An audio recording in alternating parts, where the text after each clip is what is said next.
Hi, this is Micornus Phokane, the leader and the founder of Young Men Empowerment Forum. I want to speak about building winning teams as a young man, building winning teams. How do you develop winning teams as a young man? Because in your life, most of you are actually just growing to a level where you want to start developing teams around you, and maybe you are leaders, maybe some of you are managers in areas of your work. And sometimes you're building teams of sports, sometimes you're building teams around you at school, wherever you are. But I just want to give you some tips of how to build winning teams, because that's very important as a young man, as we urge you to develop into a leader. And we believe strongly that these empowerments are helping you to develop into a leader as a young man. Now, I want to start by saying, if you want to develop or build a winning team as a young man, you must actually regard coaching as the biggest aspect of building a winning team. Coaching is very important. And I want to start by saying coaching is very important, not only you coaching others, but you yourself as an individual, you must have what we call a personal coach. And majority of people don't believe in that, but I want to emphasize as a young man, if you are to grow and develop, you need what we call personal coach.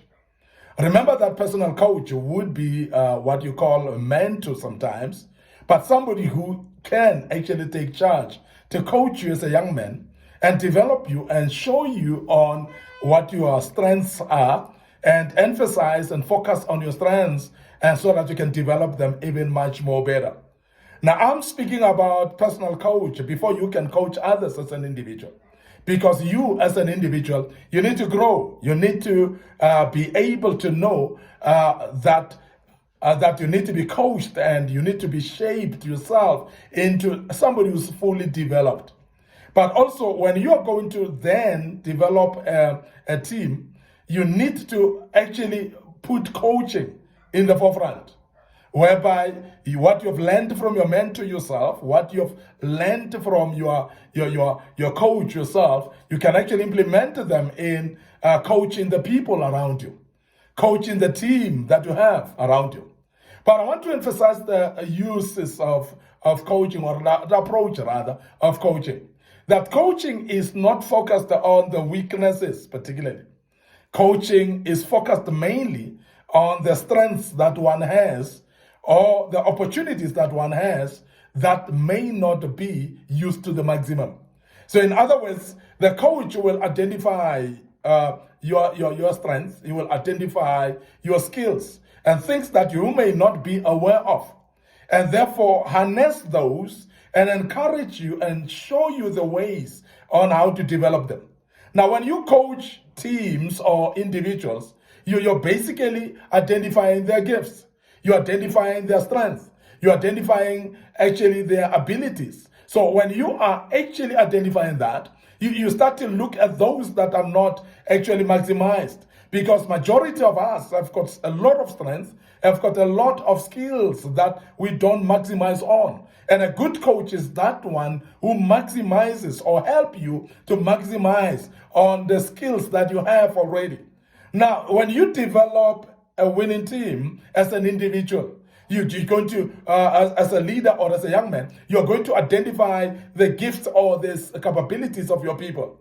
You're going to identify the skills of your people. And as you do that, you basically look at what are those skills that they are not performing to maximum ability of those skills. What are those skills that they've not developed in a way that they are at the maximum of it? Now, based on that, you're going to be able to assist them in shaping those. You're going to help them to practice those until they perfect them. You're going to find ways of how to coach them into developing the skills even more, into shaping them into more powerful skills as well. And we know that practice makes perfect, and majority of the coaches are actually taking the people to the training ground. They're bringing people to where they're supposed to be practicing, and therefore help them to practice their skills in a more practical manner. Some of the skills that you coach in the teams in may be communication skills. And I must emphasize that if you are coaching people into communication skills as a young man, I want you to realize that those communication skills can be practiced by a platform of communicating. So in other words, you should actually create platforms for those people so that they can be able to practice those skills that you want them to shape up. And this is very, very important. Now, a good coach is somebody who's one, identifying the skills, as I've said. Secondly, somebody who actually identifies the way to maximize those skills, the way to practice them and shape them. And therefore, a good coach, therefore, would be somebody who doesn't destroy you by judging you and discouraging you by saying you're not good enough, but somebody who is going to encourage you and to enhance your own skills and develop them. Now, I want to emphasize that if you want to develop a winning team as a young man, you must make sure that you coach people to the maximum capacity of using their skills. And you must make sure that you're motivational in nature. You're encouraging them to be able to know that even though they are not at their maximum, but that's not the end of it. They can actually rise up and maximize it and become the best in their craft and the best into what they're doing. Now, when you are doing that, you're building a winning team. Because a winning team is actually not only because the people are skillful, it's because people are able to use synergy among themselves. And I want to encourage that as much as you coach the people to shape their skills and enhance them, you need also to build what we call synergy amongst them. Let them be able to use those skills differently.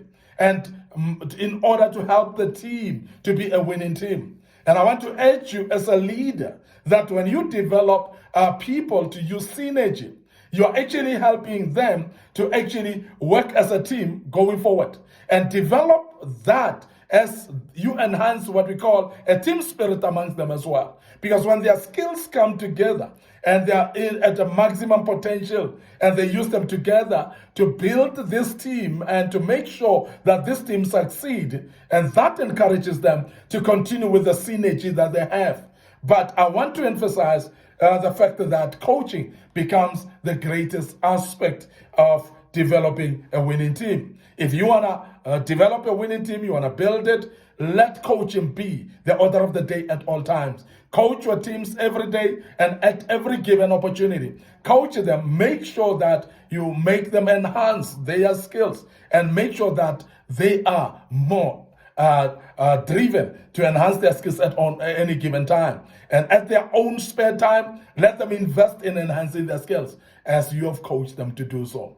I want to end up here today, your host, Micornus Phokane. I want you to join us tomorrow as we continue with this topic once more, building a winning team. And I want to urge you to check our Facebook page, Young Men Empowerment Forum, and our Facebook page, Micornus Phokane. Like those pages. Make sure that you also visit our YouTube channel, Young Men Empowerment Forum. And I want to emphasize that subscribe to that YouTube channel. Make sure that you click notifications buttons on all our social media platforms so that you can be reminded when we posted materials of this kind. May the good Lord bless you and allow me to check out right here and say cheers for now.